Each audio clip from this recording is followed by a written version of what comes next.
ये बहुत महंगा है। महंगा है? हाँ, अच्छा। इसके बगैर इंसान इधर उधर नहीं जा सकता। महंगा है, इसके बगैर इधर उधर जा नहीं सकता। एरोप्लेन? नहीं, लेकिन उसके अंदर डलता है ये। किसमें डलता है? ये प्लेन में डलता है। प्लेन में डलता है? हाँ, जहाँ जाता है वहाँ चिकनाहट छोड़ देता है। ऑयल? ऑयल। वाह वाह वाह वाह। नेक्स्ट। ठीक है। यस। गुड। एंड ये एक गोल चीज पर लगता है और हाथ में लेकर ऊपर से नीचे मारते हैं तो आवाज आती है। गोल चीज में लगता है, ऊपर से लेकर नीचे मारते हैं। तो आवाज आती है। और दो होते हैं। हाँ, पता है वो उसको क्या कहते हैं? जान शेर खान जो खेलते हैं ना। नहीं, ये वही है? नहीं नहीं नहीं लॉन्ग टेनिस? नहीं, उससे कैसे आवाज आएगी? मारते हैं ना।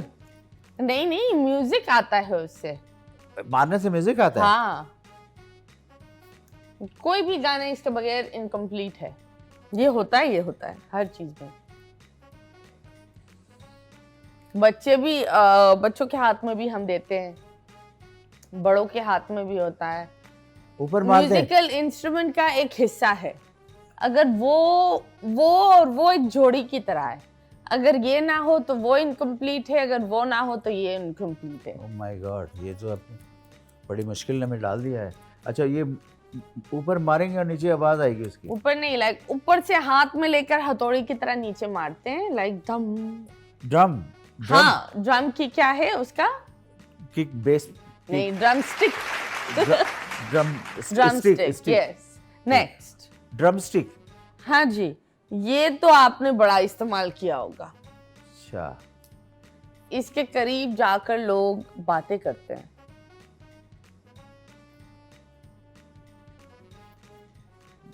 Mic? Mobile? Wow, very nice. Yes, mike. Next. और ये तो यार इन गर्मियों में इसकी बड़ी ख्वाहिश होती है। दो ख्वाहिश तो होती है गर्मी हाँ। में, हवा की ज्यादा ख्वाहिश होती है। नहीं, ये उसके अलावा भी होती है। एसी की ख्वाहिश होती है। नहीं, ये छोटी छोटी होती है, जहाँ जाती है वहाँ थोड़ा थोड़ा गीलापन छोड़ती है।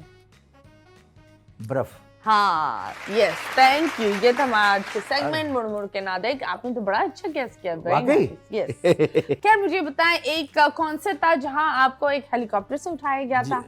ये तो वो क्या सीन था? ऐसा बहुत था कि देखें, मुझे बड़े बड़े स्टार रिसीव करने आए और पब्लिक इतनी ज़्यादा थी कि मैं बॉम्बे में शो करने के लिए जा रहा था। तो मैंने अपने मैनेजर से पूछा, निवेदिता शर्मा से, कि मैंने इतनी जो है वो फायर ब्रिगेड, गाड़ियाँ, एम्बुलेंस खड़ी हैं, इस हम prime minister, president, they are coming here. तो उसने कहा नो सर। मैंने कहा दिस इज फॉर यू।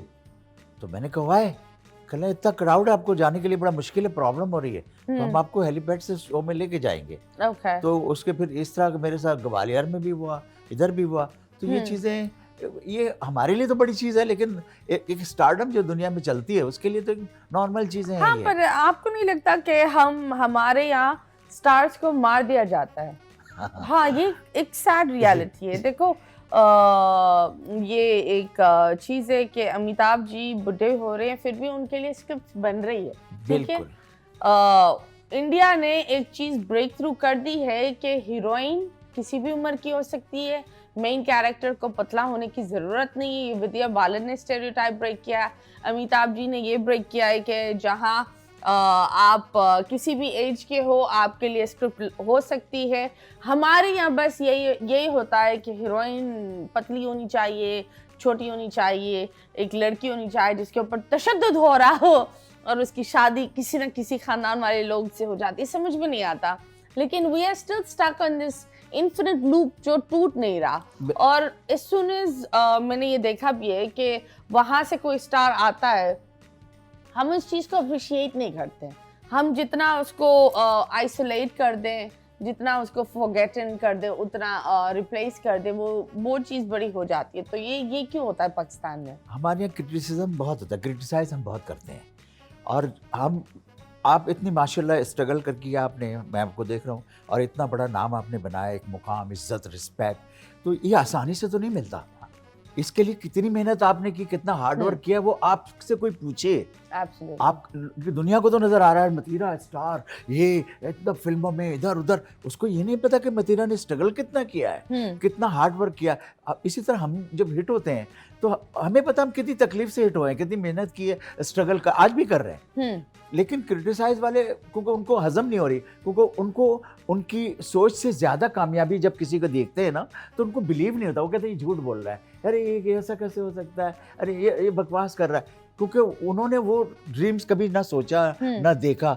तो अब किसी को अगर आप कह दें कि मैं अमिताभ बच्चन से मिलकर आ रही हूँ तो उसको यकीन है करे झूठ बोले, क्योंकि उसके तस्वुर में नहीं कि आप अमिताभ बच्चन से मिलते। हाँ एब्सोल्युटली, जिस तरह वो एक यूट्यूबर और टिकटॉकर भी है रेबेका, उनके अब्बू शाहरुख खान और उन लोगों से मिले, वो बेचारी बच्ची ने बोल दिया, उसका अवाम ने इतना मजाक उड़ाया कि वो बच्ची ने तस्वीरें निकाल कर लगा। अब आप खुद देखो कि हम लोगों को उस तरफ ले आते हैं कि वो बेचारे सबूत लाए कि देखो ये सच है। आपकी अगर अप्रोच होती ना तो अमिताभ बच्चन में भी आपके फैन होते, क्योंकि मुझे इसका अंदाजा कैसे हुआ, मुझे इसलिए पता चला कि मुझे शूटिंग कर रहा था मैं 16-17 मूवी की, विजय अस्कर मेरे डांस डायरेक्टर थे, कोरियोग्राफर, तो उन्होंने मुझे बता कि वो माधुरी जी आपसे मिलना चाहती हैं। तो उसी स्टूडियो में उनका रूम अलग था, तो मेरी मैनेजर ने कहा कि क्या करें, मैंने कहा माधुरी जी कल तेज़ाब की हीरोइन है, इतनी बड़ी है, तो मैंने कहा मैं चलता हूँ मिल लेता हूँ, कहने अगर ऐसा आप चलेंगे तो बहुत अच्छा है, वरना वो यहाँ आ जाएंगी।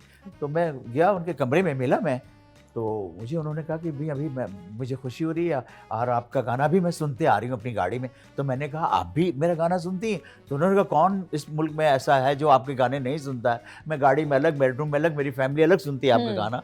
तो जब मिला तो मुझे अंदाज़ा हुआ ना, अगर मैं नहीं मिलता तो और कोई, इसी तरह शाहरुख खान साहब मेरे गाने सुनते हैं, पसंद करते हैं, दुबई में लोग मिले, उन्होंने कहा यार हसन भाई को मेरा सलाम देना। तो ये एक स्टार्टअप, जैसे मैं शाहरुख खान साहब की तारीफ करता हूँ, उनका फ़ैन, उनकी फिल्में देखता हूँ, तो अब शाहरुख खान साहब को कोई बताएगा या मैं मिलूंगा तो बताऊंगा कि हसन जहांगीर आपका दीवाना है। तो ये हमारे स्टारडम के लोग बर्दाश्त नहीं कर पाते, इंडिया वाले करते हैं, लेकिन पाकिस्तान के लोग जो हैं वो सिर्फ क्रिटिसाइज ही करते रहते, अपने स्टार की वैल्यू और वर्थ को स्टडी नहीं करते कि उनकी वैल्यू कितनी है। क्योंकि मैंने आपको मिसाल दी, जितनी भी हमारी एक्ट्रेसेस हैं, स्टार है, हीरो है, हीरोइन है, इन्होंने जो नाम बनाया, मुकाम बनाया, आसान काम नहीं है। Absolutely, ये एक बहुत डिफिकल्ट जॉब है। और हमारे यहाँ इतनी नुक्ताचीनी होती है कि आपने ये रंग के कपड़े पहन लिए। अभी किसी ने मुझे लिखा कि यार आपने रेड कपड़े पहने, अरे तो मैंने क्या, भाई मैं मर गया हूँ क्या, या मेरे घर में कोई अल्लाह ना करे कोई डेथ हो गई कि मैं ब्लैक पहन लूँ या कोई और कर, रेड में नहीं पहन सकता। अरे क्या, क्यों नहीं पहन सकता? नहीं आपकी इतनी एज हो रही है, आप रेड नहीं पहने। अरे ये एक स्टीरियोटाइप हमने एक चीज बना ली है कि यार इस एज के बाद ये अलाउ नहीं है, वो अलाउ नहीं है। जब बात होती है एक चीज की, तो आजकल हानिया आमिर के बारे में काफ़ी लोग बात कर रहे थे। एक टाइम था जहां वहाँ पर भी उनके बड़े फैंस थे, और ये दूसरी दफ़ा फवाद खान के साथ हो चुका है कि जब उनकी फिल्म आ रही है वापस से एक लड़ाई शुरू हो गई और एक अनकंफर्टेबल मोमेंट हो गया। आप क्या बोलेंगे? मैं ये कहता हूँ, देखिए मैं इसमें बहुत फेयर हूँ, कोई हर शख्स को अपने मुल्क से प्यार करने का हक है, क्योंकि अगर मैं पाकिस्तान में पैदा हूं तो मेरा पहला हक पाकिस्तान है। Absolutely. जो इंडिया, और सबसे पहले इज्जत भी पाकिस्तान ने आपको दी है। और मेरा मदर होम है ना, मैं अपनी माँ की इज्जत करूंगा, और ना मैं अपनी माँ की बुराई किसी से सुन सकता हूँ, और ना मैं किसी की माँ को बुरा कह सकता हूँ। ये मेरा ज़र्फ नहीं है कि मैं किसी की माँ की बुराई करूँ या उसको बुरा कहूँ, या मैं अपनी माँ की बुराई कभी किसी से सुन सकता हूँ। तो माँ के हर आदमी को, हर हीरो या स्टार हो, क्रिकेटर हो, खिलाड़ी हो, दुनिया के प्राइम मिनिस्टर हो, प्रेसिडेंट, कोई भी हो, उसको अपनी माँ से, माँ लाइक मुल्क मेरी माँ है। जो अब अमिताभ बच्चन साहब को अपने मुल्क से बहुत प्यार होगा क्योंकि वो इंडियन है, तो इंडिया से प्यार करेंगे। मैं पाकिस्तानी हूँ तो मैं पाकिस्तान से प्यार करूँगा। I've never seen one Indian artist जो पाकिस्तान के लिए डिफेंड करे।